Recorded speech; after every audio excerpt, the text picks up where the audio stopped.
As we conclude our week on choosing love over fear, I want to conclude with a favorite passage of mine, the last verses of Isaiah chapter 40, verses 28 to 31.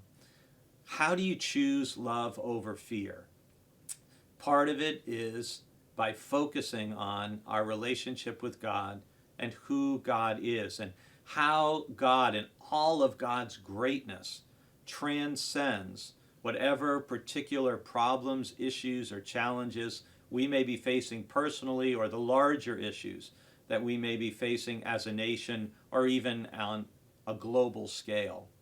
And Isaiah 40, verse 28, the prophet is asking questions, rhetorical questions. Have you not known? Have you not heard? The Lord is the everlasting God, the creator of the ends of the earth. He does not faint or grow weary. His understanding is unsearchable.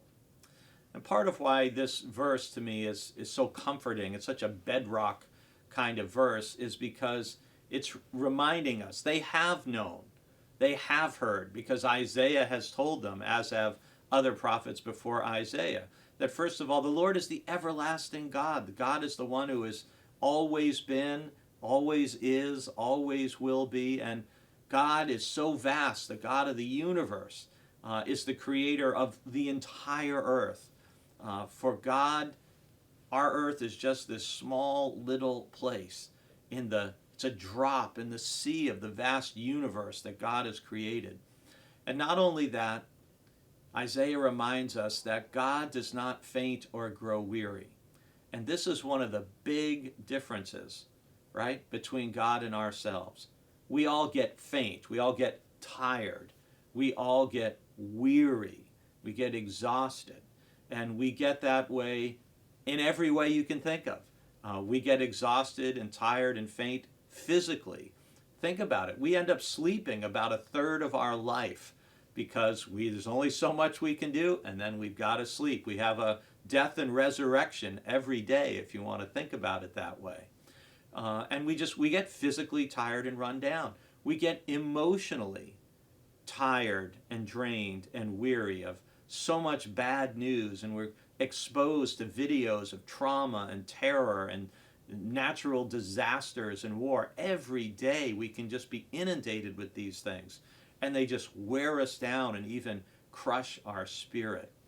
God never grows faint or weary. God doesn't get tired, and God's understanding is unsearchable. The problems that perplex us, that we find too difficult to solve, God's wisdom and knowledge and understanding is so far beyond our own, we can't even wrap our minds around it. So when it comes to choosing love over fear, part of what enables us to do that is remembering we have a great and awesome God who never gets tired, who's on it 24 hours a day, 7 days a week. God doesn't sleep like we do. So whatever particular troubles you're having, remember, give them to God. Don't let them keep you up all night. God will be up all night anyway. So give them to God in prayer.